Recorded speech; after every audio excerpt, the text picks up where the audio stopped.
The smell of charred wood and tin hits you when you enter Raikia in Kandhamal district. The entire road is dotted with images like these.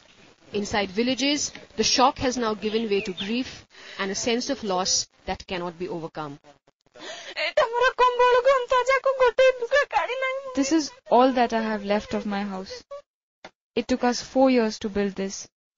And look at what has happened to it.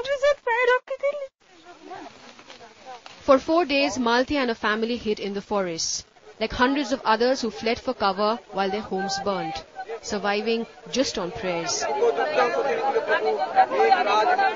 From children sick with hunger to pregnant women who may have to give birth right here, this is the meeting point of fear. Vidyadhar Digal was looking forward to the birth of his first child, but now in the middle of nowhere, he's not so sure. Jai Bajrang Bali ki Jai Sri Ram. They kept saying Jai Bajrang Bali, Jai Sri Ram. They first burned the church and then came to our village. My wife is pregnant. I am worried. There is no food to eat. I don't know what is going to happen. What you see here is possibly just 1/10 of the number of people who are hiding in the forests of Kandhamal district. Some of them have been living here for close to a week, surviving on only leaves and water. But now, hunger is finally driving them back to their villages in search of food. But when Jawaharlal Digal did return to Gunjibari village to look for food, he wasn't quite prepared for this.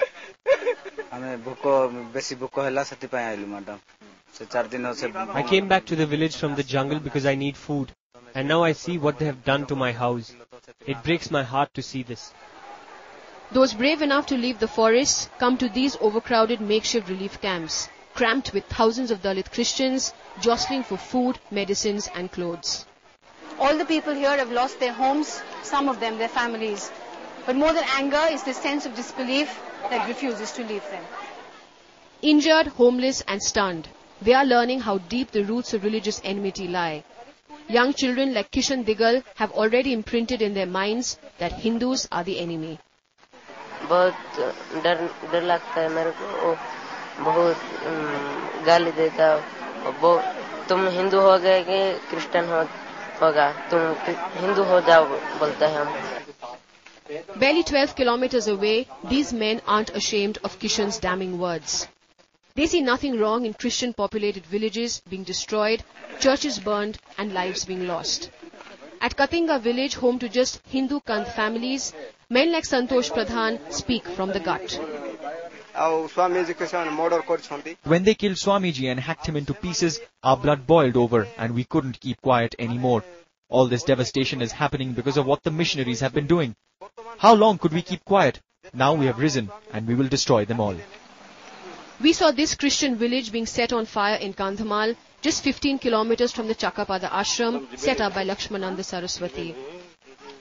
This church next to the village was destroyed a day after the Swami's murder. When the police rushed in, they were thrown out in minutes by these defiant women. These sticks gave out a silent but strong message. Leave us alone, we have had enough and now we will fight back. Coming up, what the Adivasi Hindus of Kandhamal have against its Christians. जो मेरे पिताजी को खून किया है तो हम उसको नहीं छोड़े. जाति खाली जीशु पूजा गुरुजंती यारे हिंदू कोई चाकरी करछन.